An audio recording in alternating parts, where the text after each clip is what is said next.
Hai semuanya! Jika kamu baru di sini, jangan lupa untuk subscribe dan nyalakan lonceng notifikasi biar nggak ketinggalan video terbaru. Hari ini kita bakal bahas tentang fenomena menarik yang lagi viral di Indonesia, yaitu kabur aja dulu. Kenapa sih banyak orang Indonesia, terutama generasi muda, memilih untuk pindah ke luar negeri? Pertama, mari kita bahas faktor ekonomi.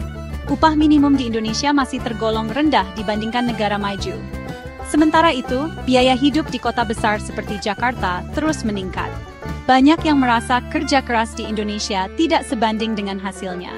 Bandingkan dengan negara-negara seperti Singapura, Jepang, atau Australia yang menawarkan gaji lebih tinggi. Selanjutnya, lapangan pekerjaan yang terbatas dan kurangnya apresiasi. Banyak lulusan perguruan tinggi kesulitan mendapatkan pekerjaan yang sesuai dengan kualifikasi mereka. Sistem kerja di Indonesia cenderung mengutamakan pengalaman dan koneksi daripada keterampilan dan inovasi. Ini membuat banyak anak muda merasa sulit berkembang. Kemudian, situasi politik dan sosial yang tidak stabil. Banyak yang merasa kebijakan pemerintah tidak berpihak pada rakyat kecil atau pekerja kelas menengah. Ketidakstabilan politik, korupsi, dan ketimpangan sosial membuat masyarakat pesimis akan masa depan di Indonesia. Kualitas hidup dan keamanan juga jadi alasan utama. Negara-negara seperti Kanada, Jerman, dan Australia menawarkan sistem pendidikan dan layanan kesehatan yang lebih baik. Isu polusi, kemacetan, dan ketidakpastian hukum di Indonesia menjadi faktor tambahan yang membuat orang ingin pergi. Dampak dari fenomena ini cukup signifikan. Brain drain, atau kehilangan SDM berkualitas, bisa memperlambat perkembangan ekonomi dan inovasi dalam negeri. Melemahnya daya saing global juga jadi ancaman. Jika talenta terbaik Indonesia lebih memilih berkarier di luar negeri, negara lain akan semakin maju, sementara Indonesia bisa tertinggal. Tapi, apa solusi untuk mengatasi ini?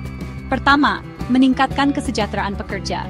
Pemerintah dan perusahaan harus meningkatkan standar gaji dan tunjangan. Sistem kerja yang lebih fleksibel dan berbasis kinerja harus diperkuat. Kedua, menciptakan lapangan kerja berkualitas. Mendorong investasi di sektor industri kreatif, teknologi, dan manufaktur. Ketiga, reformasi politik dan sosial. Memerangi korupsi dan menciptakan sistem hukum yang lebih adil. Terakhir, meningkatkan kualitas hidup dan infrastruktur. Memperbaiki sistem transportasi dan perumahan, serta meningkatkan layanan kesehatan dan jaminan sosial. Jadi harus kabur atau berjuang? Fenomena kabur aja dulu adalah refleksi dari ketidakpuasan masyarakat terhadap kondisi di Indonesia. Meski wajar jika seseorang ingin mencari kehidupan yang lebih baik di luar negeri, pemerintah dan sektor swasta harus menjadikan ini sebagai peringatan bahwa ada masalah besar yang perlu diperbaiki. Pada akhirnya, apakah memilih untuk pergi atau tetap di Indonesia? Yang terpenting adalah mencari tempat di mana kita bisa berkembang dan mendapatkan kehidupan yang lebih baik. Sampai jumpa di video selanjutnya. Jangan lupa like, komen, dan subscribe.